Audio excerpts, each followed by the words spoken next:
onye ndu ndị Igbo wụrụ onye nke anyị mara dịka Nnamdi Azikiwe. Ojukwu nọchiri ahịa anyị marakwazi ya dịka onye ndu ndị Igbo, mana ugbu a Ojukwu anọghịzi ya.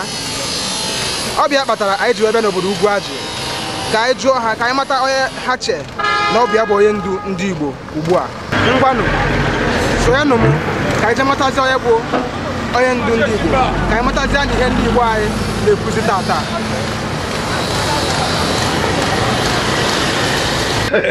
Asịrị Igbo enwere eze. Biko anyị ekene gị. Biko ndị Kpakpando TV na-ekene gị. Biko anyị chee mata onye ọ dị gị ka ọ bụ ya bụ onye ndu ndị Igbo kemgbe Ojukwu nwụrụ. Ọ nwere onye ọ dị ka ya bụ onye ndu ndị Igbo. Anyị chee ma onye ọ dị ka ya wa. My brother ekelere m nke ọ dị ukwuu. Ịbịa n'Igbo na nkịta ọ ga-apịakwa ya arụ isi na ọ bụ onye a bụ onye ndu anyị. Because ị na-ene onye nke wepụtara onwe ya si ka o duo anyị na-aga bụ Nnamdi Kanu. Kịta na o megidere o enweghị nkwado ndị Igbo ekwe na ya, because as it stands now na-enweghị ka anyị chue mara ebe Nnamdi Kanu nọ na anyị amaghị ebe ọ nọ, and ụwa ziri ike ọwụ ziri ike bụkwa onye ndị Igbo na-enekwa ya na ọ bụ onye ndu ndị Igbo. Ị na-anya efu na adọkwa m ka ọdụkwa sọpọt ihe Nnamdi Kanu na-eme ka ọ ga-ebu ka ndị Igbo wee ndị ga na onye ga na-ekwuchite ọnụ ndị Igbo. Ewe onye na-ekwuchite ọnụ ndị Igbo na ịghọtago. Daalụ sa, daalụ. Nna ya ukwu biko ka anyị nwere itinye n'okwu a ka onye ọ dị gị ka ọ bụ ya bụ onye ndu ndị Igbo.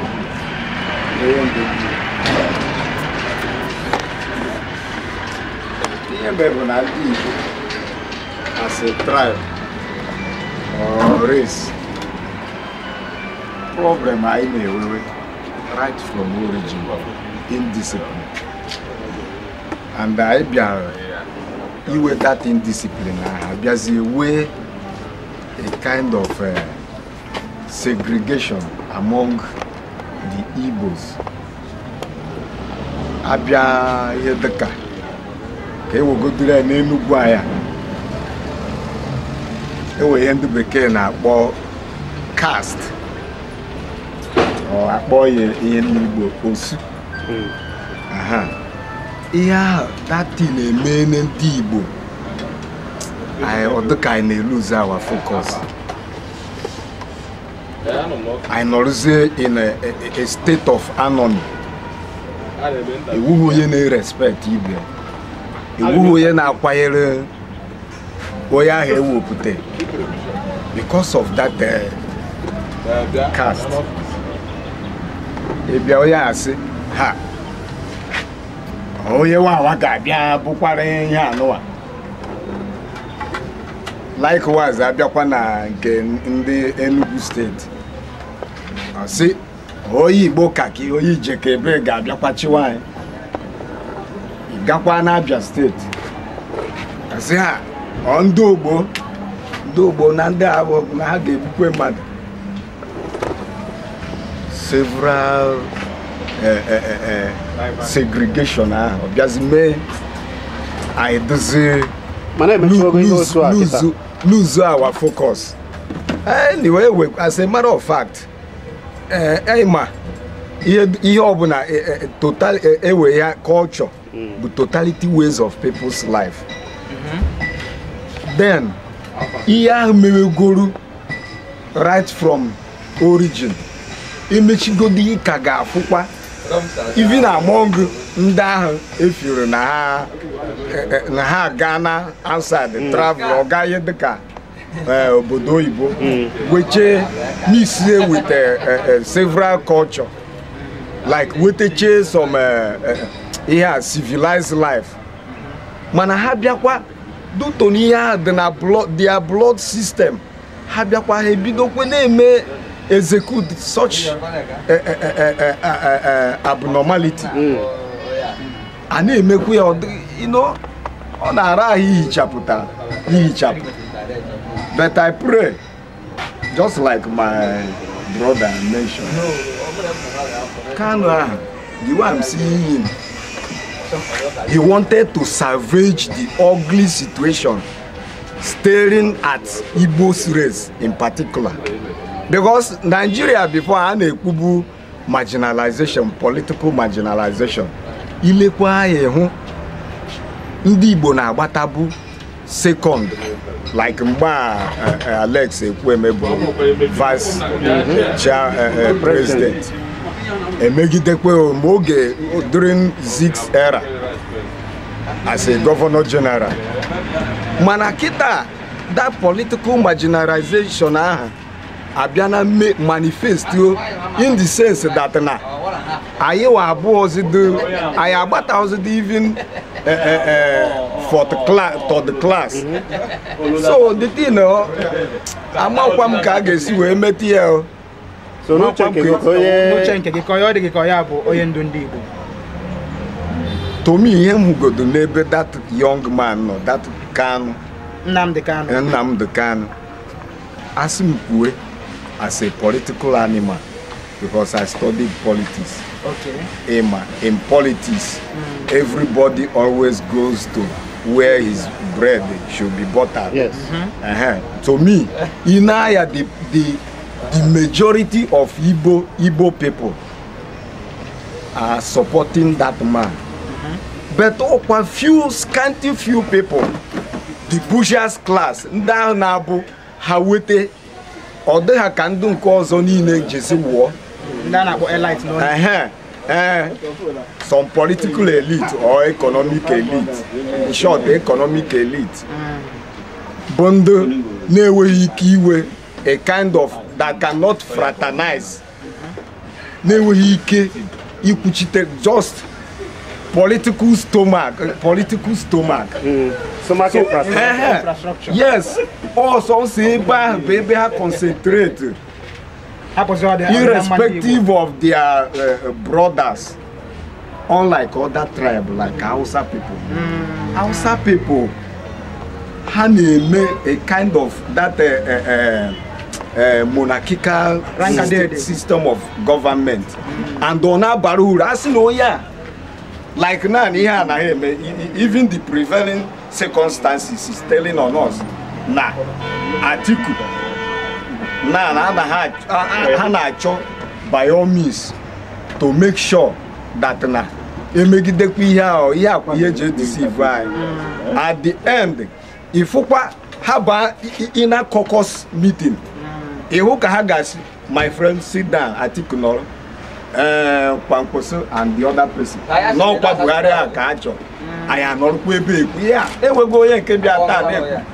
The way you game no waka Atiku Chiono, one said, how can you predict such a thing in this Nigeria? Amapa that not do somehow an tribalistic type of government.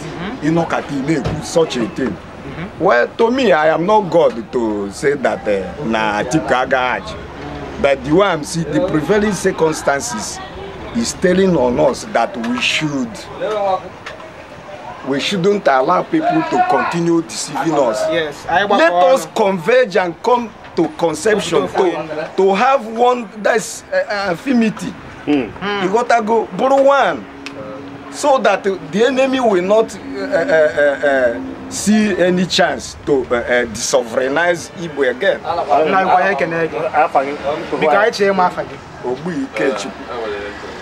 Na yuko wike chukwa yake na yake dalosa boda biko ewo niwe kedo yo dị ka ya bụ onye ndu ndị Igbo tiere ihe na-eme na Igbo ugbu a. Ndewo, aha m bụ Christian Ogboji, onye bụ onye ndu ndị Igbo niile gburugburu.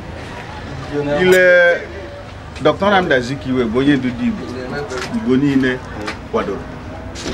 Ka Nnamdi Azikiwe nwụrụ, Ojukwu nochi anya as onye ndu ndị Igbo.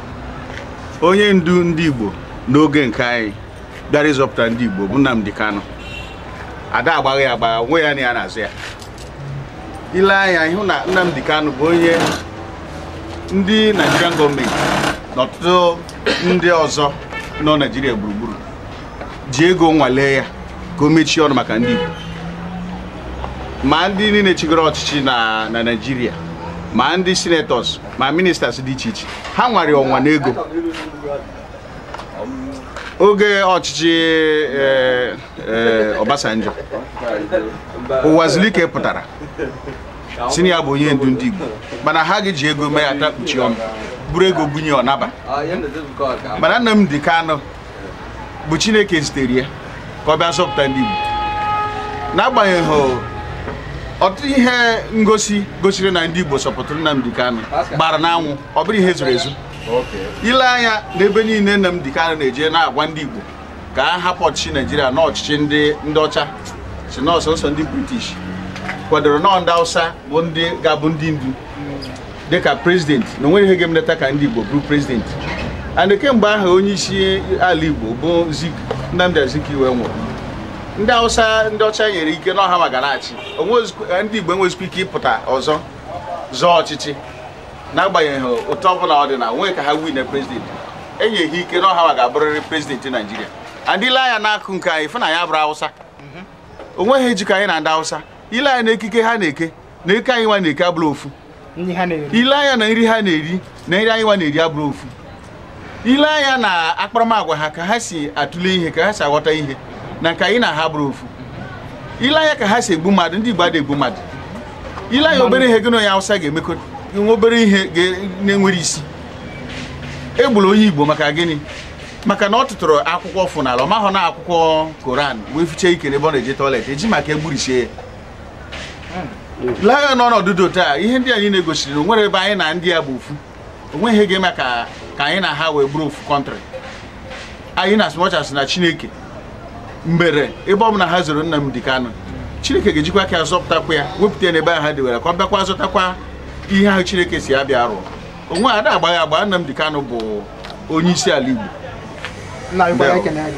daalụ sa daalụ brother biko ewele iwe ya onye dị ka ya bụ onye ndu ndị Igbo nọọsụ mkpụrụ okwu one ma one ịtụpụla anyị onye ọ dị ka ya bụ onye ndu ndị Igbo. Thank you very much. Biko asị m kwuo n'uche nke m uche ya dịrị ya njọ ka ilu ndị Igbo na-atụ eziokwu na gwa amaala anyị onye ọbụla ma ebe ochi wee bịa bụkwa onye Igbo ọ bụrụ onye Hausa tụrụ ime ya dịka Rochas Okorocha mana ọ bụ onye Hausa tụrụ ime ya mama ya eshiro by tribe ya eshiro na side anyị mana ọ bụ onye Igbo chọrọ ịbịa zọpụta ndị Igbo but ndị political cacaworms na ndị oshi bụcha like somebody like Governor Ifeanyi Ugwuanyi onye aha bụrụ amaọnụ ka m ga-esi wee kpọrọ ya ọ bụ ezigbo mmadụ n'ụdị nke ya other governors ha so this young man imi ha si na agagbawa egwu eke Operation Python Dance na bịa chụpụwa mmadụ a na-amarozi ebe ọ nọ na ọ ndị ahụ nọcha na Senate, House of Rep, Governors ha bụ ndị jiri ana Igbo wee gasasị due to political ambition ha na-achọ akpịrị ego ndị Hausa kpọọ ha ihe ha millions of naira ire ụmụnne gị ha mee ya invite na government house, he refused to come ajetezi egwu eke na be nne ya ọ dị very bad asị m na m kwuo n'uche nke m Chineke ye gị already nobody can take that away from him ọ dịgo written achụnagbuo ya ọsọ ka ga na-achịte enweghị ya a ga-ekwu ka ịbịa n'ala Igbo ọkwa federal gọọmenti na-akwụ ndị emians ụgwọ emians jije ọchịchị bụta ala Igbo be anyị ifu ehori igwe ọpụta ọ bụ steeti gọọmenti na-akwụ ya ụgwọ ọ dịghị good ka enyewe ndị igwe be anyị respect iru olu ha ifu mma na federal gọọmenti ka ama na ndị obodo ka ha bụkwa ama na ha bụkwa ndị isi na our own side unlike the emians but anyị bụ ndị Igbo bi eji aka anyị emewa ihe na-eme anyị ife onye Igbo ihe onye Igbo 10 naira ole nwanne ya n'ụzọ onye Hausa na onye Igbo na-anụ ọgụ onye Igbo pụta ọkwa onye Igbo ibi ya kasị alapụkwa onye Hausa ka ọ gawa ebe ọ na-aga but ọ bụ n'ugwu Hausa ewere mma bere onye Igbo ahụ isi woo adịarịa nke nwanne ya so ihe nna ya bụ Chukwu nna ka ọ dị n'aka sore God that can save the land of Igbo otu o si wee mee during the time of Israelites mgbe ha nọ na nke ndị felo biko ya ka m nwere ike ikwu Chineke ga-eme anyị ga-eme ya ọfụma bụ. Daalụ nwanne m nwoke. Daalụ. No.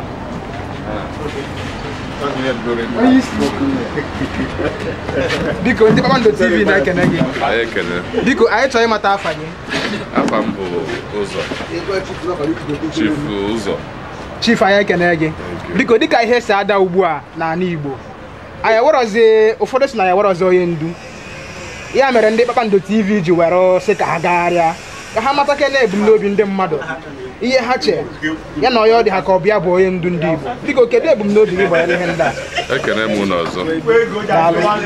Ihe dị n'elu ụwa niile, ihe ọbụla Chukwu bụ ụzọ na ya enweghị mgbagha. Ụzọ ọbụla Chukwu gịnyere wee ga-emechi uwe. Ihe nna ya asụ ihe dị nke ihe si m n'obi bụ ọ bụrụ na ndị Igbo ga-ejikọ aka ọnụ kpọkuo Chineke, maka onye ga-edupụtara anyị onye ndu. Onye o dupụtara enweghị ihe ga-eme ka ewee mgbagha. Chukwu buoro anyị ụzọ, onweghị onye anyị ga-ewepụta n'obodo a bụ mmasị Chineke. Anyị ga-abụkwa ọha wee yie nkwado ọ ga-eji wee chịkwa obodo anyị ọ dịkwetakwa ndị ọ na-achị. So ana m ayọ ọ bụrụ na ọhịa ga-ekwu omume ka anyị jikọọ na aka ọnụ tụkwasị Chukwu obi ka Chukwu jiri aka edupụtara anyị onye ndu. Ọ ihe chọrọ ka m mee ka anyị mara na Chukwu ka ihe niile dị n'aka. Ekene m n'ọzọ. Thank you. Chief daalụ. Nna anyị ukwu, anyị ekene gị. Biko ndị Kpakpando TV ka anyị si wee na-abịalụ gị ugbu a, anyị chee ma kedu ebumnobi gị n'ihe a niile na-eme ugbu a, ihe a niile ụmụnne anyị na-ekwu ugbu a? Ebumnobi m n'ihe a niile na-eme bụ na ọ Nna Kalu ga-abụ onyeisi ndị Igbo. Ọ bụ ebumnobi m. Daalụ sa, daalụ. Onyeisi, anyị ekene gị. Dịka o si adị ugbu a, kedu onye ọ dị gị ka ọ bịa bụ onye ndu ndị Igbo? Onyeisi, daalụ sa.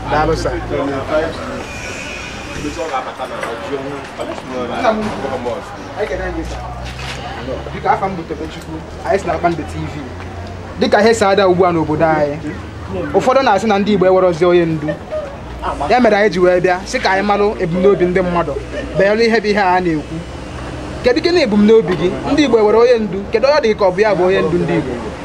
Aha m bụ Chief Matthew Nya. Ndị Igbo were ndị ndu kama na Igbo na mbido Igbo ji aka ha mee onwe ka ha enweghị ndị ndu, maka na ya n'oge gboo na ndị Igbo bụ ndị mbụ mere obodo Naijiria eji n'ụwa ha site na nna m Chief Zik Iwe ekwe Agụmegwu Chukwu, ndị mepere obodo Naijiria ya, mana emesiri oke ọchịchọ ụwa wee mee Igbo amataghịzi onye ndu ha. Ọtụtụ n'ihi ọchịchọ ego, oke ọchịchọ mere na mgbe ewere ewepụtara owu ya ka ọ bụrụ onye ndu, onye ahụ na-agbakwa mbọ ka ọ ga-abụ na onye ahụ Chukwu chọrọ ka ejiri ya lụọ ọnụ na emere ya. Ndị Igbo ahụ ejikwe hama kpọdozie onye ahụ ntu n'isi ka onye ahụ wee wụọ, nke mere n'ebe nwanne anyị nwoke Nnamdi Kanu nọ. Onye a bụ onye a na-ego ha ego, enweghị ebe e nyere bribe. Chineke gwere aka n'ọpụta ya ka o ji wepụta Jizọs Kraịst nke gboo ka ọ bịa nụọ ọgụ mara ihe a ga-eme ka Igbo were onwe ha n'aka ndụ na-egbu anyị egbu. Ihe ndị Igbo jiri kwado eje ọtụtụ gọvanọs nọ n'ala Igbo a tọọ n'ọma mitin mekpozie ya mitin sọpọtụazie ndị na-achụ anyị, sozie olu ndị ahụ chụazie Nnamdi Kanu mee na ewu onye ma ebe ọbụla ọ nọ kịta. Ọ bụrụ na mmadụ dịka Nnamdi Kanu na-eso ya n'azụ kwado ya, ma na Igbo ga-ewere onwe ha, and onye a bụ onye ga-edukwe ndị Igbo eduru ndị Igbo rukwe na ebe ahụ a ga-enwe nzọpụta. So ya ka m nwere ike ikwu. Chief anyị ekene gị. Daalụ, uche ya dị njọ. Daalụ. Ndị ọla mmadụ anyị ekene unu. Unu anụgo ka o si wee gaa n'ụbọchị nke taata. Imirikiti si na ọ bụ Nnamdi Kanu ka ha chọrọ ka ọ bụrụ onye isi ndị Igbo. Imirikiti kwadoro CS na ọ bụ Nnamdi Kanu bụ onye isi ndị Igbo. Ngịwa na-ekiri ekiri onye ka ọ dị gị ka ọ bụ ya bụ onye isi ndị Igbo? ọ bụrụ na ọ bụ Nnamdi Kanu, ọ bụrụ na ọ bụ Ike Ekweremmadụ, ọ bụrụ na ọ bụ Peter Obi, tinye ya na kọmentị. Ị na-aya ị ga-afụ ebe dị kọmentị. Egwu anyị onye ọbịa bụ onye ndu ndị Igbo. Ka emesịanụ.